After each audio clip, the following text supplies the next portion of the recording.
अस्सलामुअलैकुम। आज जो हमने लेक्चर यहाँ से स्टार्ट करना है उसका नाम है motion and force, chapter number 3 FSC 1। आप अपनी डेली लाइफ में डिफरेंट चीज़ों को ऑब्जर्व करते होंगे कि हर चीज़ जो है ना कॉन्टीन्यूस मोशन में है। जैसे आपका सन है वो मोशन में है, मैं मूव कर रहा हूँ, मैं मोशन में हूँ। मोशन को हम क्या डिफाइन करते हैं? हम कहते हैं कि अगर कोई बॉडी सराउंडिंग के लिहाज से अपनी पोजीशन को एक जगह से दूसरी जगह पे तब्दील कर ले तो हम उसको क्या कहते हैं? मोशन। कि उसने एक जगह से दूसरी जगह गया है, अपनी पोजीशन को उसने क्या कर लिया हुआ है?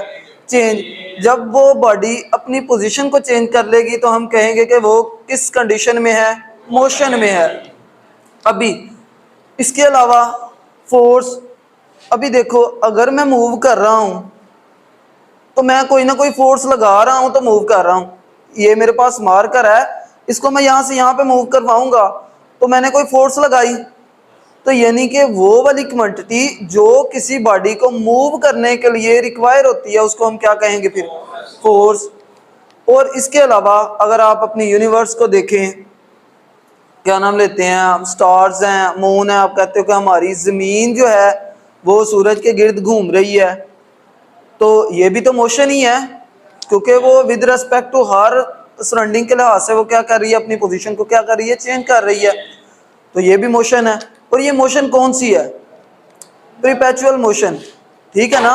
तो इसके लिए आपको एक सोर्स की ज़रूरत नहीं होती। ठीक है, कोई सोर्स आपने प्रोवाइड किया हुआ है, वो खुद ब खुद मूव कर रही है। बिल्कुल ऐसे ही आपने अगर वो एक एग्जांपल पढ़ी हो जिसमें हम एक इस तरह का सिस्टम लेते हैं हम, और यहाँ पे आपने वाटर रखा हुआ है और इसके अंदर आपने क्या लिया हुआ है? एक, देखो इसके अंदर आपने एक गोली टाइप यानी कि कोई स्फेरिकल ऑब्जेक्ट लिया हुआ है। ठीक है ना? अगर इसको ऊपर यहाँ से आप स्लाइड करोगे ना तो ये जो इसकी डाउनवर्ड प्लेन है ना, ये उसको एक फोर्स प्रोवाइड कर देगी जिसके नतीजे में वो बॉल पहले यहाँ पे थी, फिर यहाँ पे आई, फिर यहाँ पे आई और उसके नतीजे में यहाँ पे आ जाएगी और यहाँ से फिर इसके अंदर। ठीक है ना? और इसके लिए हमें कोई एक्सटर्नल वर्क की ज़रूरत नहीं पड़ती, ये खुद ब खुद इस तरह मूव करती रहती है। ठीक है ना? तो ये जो है ना, ये परपेचुअल मोशन की एक जो है ना मिसाल है। इसके बाद हमने यहाँ पे मोशन को डिस्क्राइब करना है और उसके बाद हमने रेस्ट को डिस्क्राइब करना है और उसके बाद हमने अपना जो नेक्स्ट टॉपिक है डिस्प्लेसमेंट उसको स्टार्ट कर देना। तो मोशन और इसके अलावा हम फोर्स को भी डिस्क्राइब कर देंगे।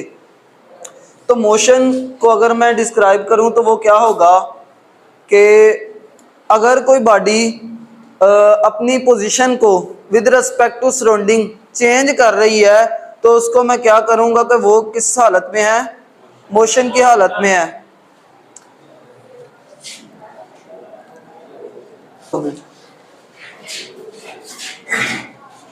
मैं डिस्प्लेसमेंट यहाँ पे ना मैंने तीन चीज़ें आपको डिफाइन करके बताई हैं। एक मैंने मोशन बताई, फिर मैंने रेस्ट बताया और फिर मैंने फोर्स बताई और फिर उनकी मैंने क्या दी हुई है?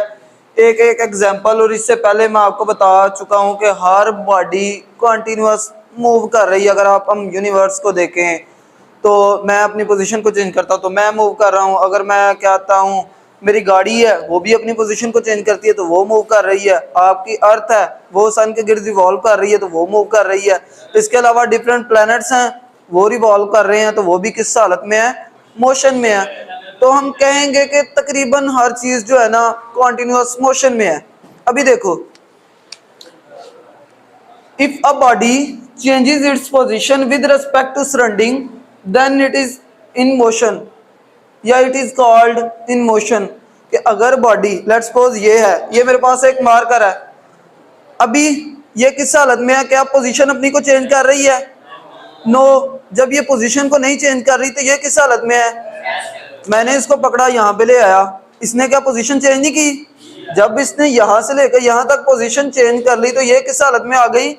इसका मतलब क्या कि यहाँ से लेकर यहाँ तक जब इसने अपनी पोजीशन चेंज किया कोई ना कोई वेलोसिटी तो थी, कोई ना कोई स्पीड से इसने मूव किया है। तो उस स्पीड की वजह से अपनी पहली वाली पोजीशन को इसने दूसरी वाली पोजीशन में शिफ्ट कर लिया। तो हमने कहा कि ये कैसे उसने किया?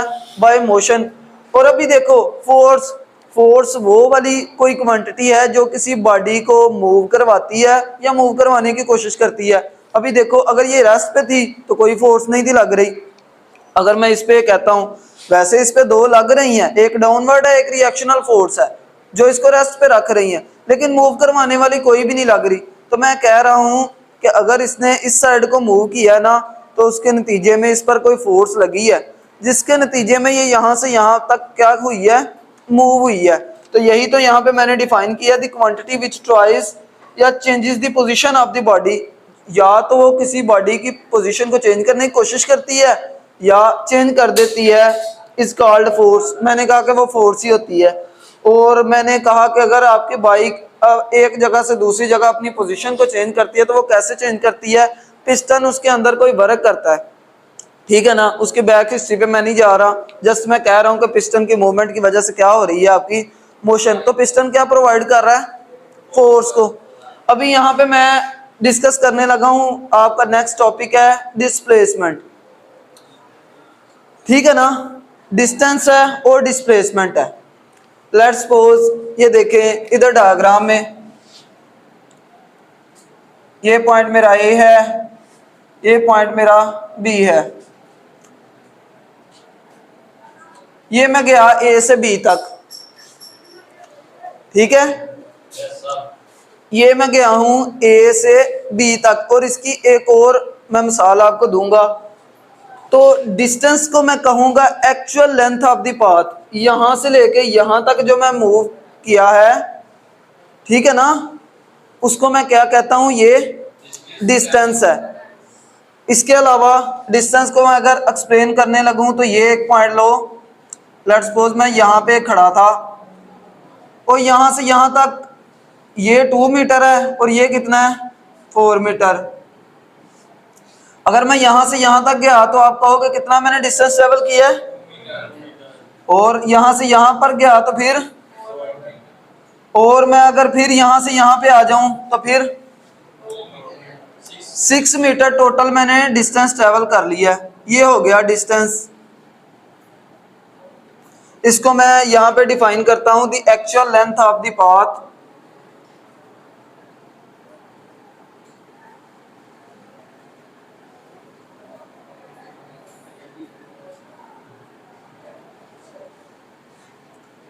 Is called distance. अभी यहां पे अगर मैं डिफाइन करता हूं डिस्प्लेसमेंट को, तो डिस्प्लेसमेंट को मैं कैसे बच्चों डिफाइन करूंगा, ये देखना है आपने।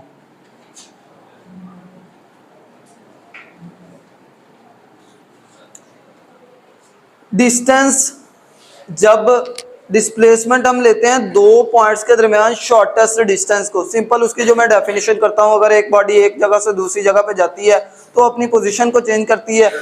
बेसिकली ये भी तो पोजीशन को चेंज कर रही है, ये भी तो पोजीशन को चेंज कर रही है। पहले ए पोजीशन पे थी, बाद में किधर चली गई है, बी पे।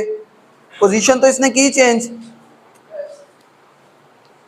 अभी देखो इधर डिस्प्लेसमेंट आपने इस तरह से डिफाइन करना है कि शॉर्टेस्ट डिस्टेंस बिटवीन 2 पॉइंट।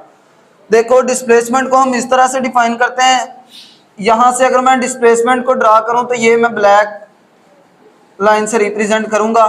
अगर मैं पोजीशन ए से पोजीशन बी की साइड पे गया हूं, अगर मैं पोजीशन ए से स्टार्ट हुआ और किधर गया, अपनी पोजीशन बी पे, तो मैंने जो शॉर्टेस्ट डिस्टेंस ट्रेवल किया है ना, पहले मैंने किया था, पहले मैं इधर गया हूं, बाद में इधर गया और फिर यहाँ पे फाइनली पहुंचा, ठीक है ना। उसको मैंने क्या कहा, डिस्टेंस। और उसकी कोई पर्टिकुलर डायरेक्शन थी, कोई भी नहीं थी डायरेक्शन। तो डिस्टेंस हमेशा क्या होगा,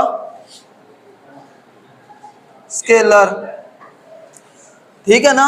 एक्चुअल लेंथ है लेट्स सपोज 9 मीटर है, ठीक है ना, तो वो उसका क्या हो गया, ये एक स्केलर क्वांटिटी होगी। इसमें ये नहीं बताया हुआ कि आपने नॉर्थ में जाना, साउथ में जाना, ईस्ट में जाना है, वेस्ट में जाना है, तो ये एक स्केलर क्वांटिटी होगी। जब हमने डिस्प्लेसमेंट की बात करनी है तो हमने यहां से लेके यहां तक का जो डिस्टेंस है ना, हमने कहना कि शॉर्टेस्ट डिस्टेंस, ठीक है ना, जिसको आप कहते हो कि शॉर्टकट पाथ, ठीक है। तो डिस्प्लेसमेंट दो पॉइंट के दरमियान कम से कम फासला होता है, ठीक है। अगर अपनी बॉडी पोजीशन ए से कोई बॉडी है, पोजीशन ए से पोजीशन बी पे जाती है, अपनी पोजीशन को चेंज करती है, तो जो पोजीशन चेंज करने में वो जो सबसे कम फासला तय करती है ना, उसको मैं क्या कहता हूँ, डिस्प्लेसमेंट।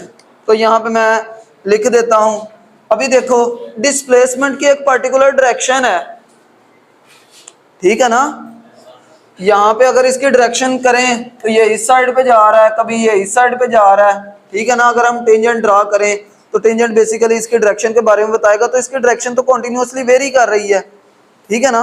लेकिन जब हम डिस्प्लेसमेंट की कहेंगे तो वो तो स्ट्रेट लाइन में मूव कर रहा है, वो तो अपनी डायरेक्शन को चेंज ही नहीं कर रहा, तो वो क्या होगी, एक वेक्टर क्वांटिटी, ठीक है ना।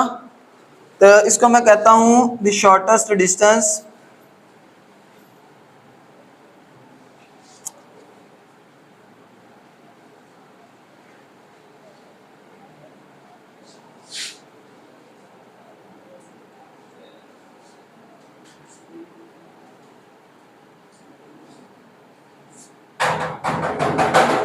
Is called displacement.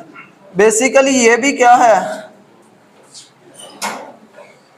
बेसिकली ये भी है तो डिस्टेंस ही ना, लेकिन ये है क्या, शॉर्टेस्ट। अभी हम इसको ना वेक्टर फॉर्म में रिप्रेजेंट करने लगे हैं डिस्प्लेसमेंट को, देखिएगा इधर ध्यान से। और ये कौन सी क्वांटिटी है, एक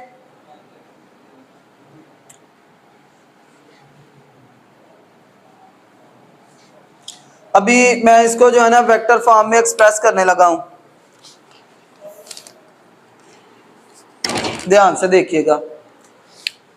लेट्स सपोज ये मेरा y एक्सिस है, ये x एक्सिस है, ये y और ये क्या,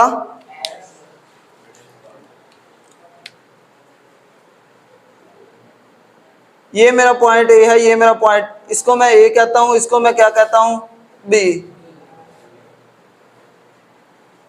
ओरिजिन से यहां तक का डिस्टेंस क्या होगा, r unit vector, r vector, और यहां तक का डिस्टेंस क्या होगा,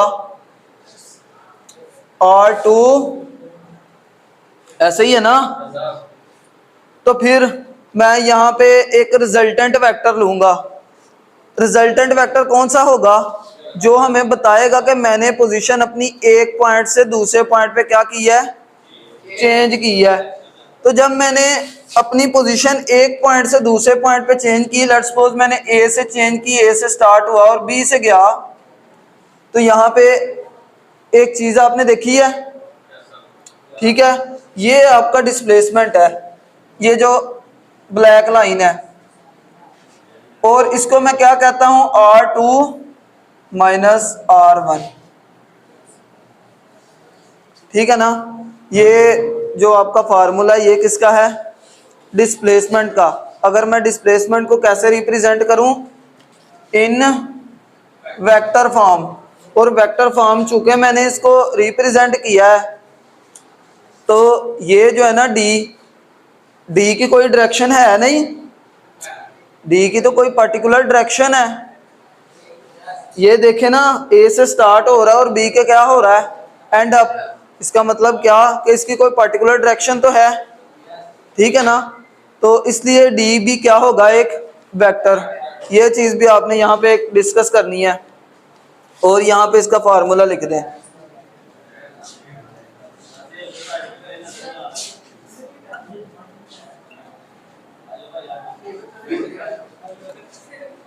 ये हमारा फार्मूला, और आ जाओ, इनका यूनिट क्या होगा, मीटर, ठीक है ना। और इसके बाद जो हमारा नेक्स्ट टॉपिक स्टार्ट होना है वो होना है वेलोसिटी का। तो वो हम चूंकि हमारी क्लास एंड हो गई है, तो इंशाल्लाह कल डिस्कस करेंगे।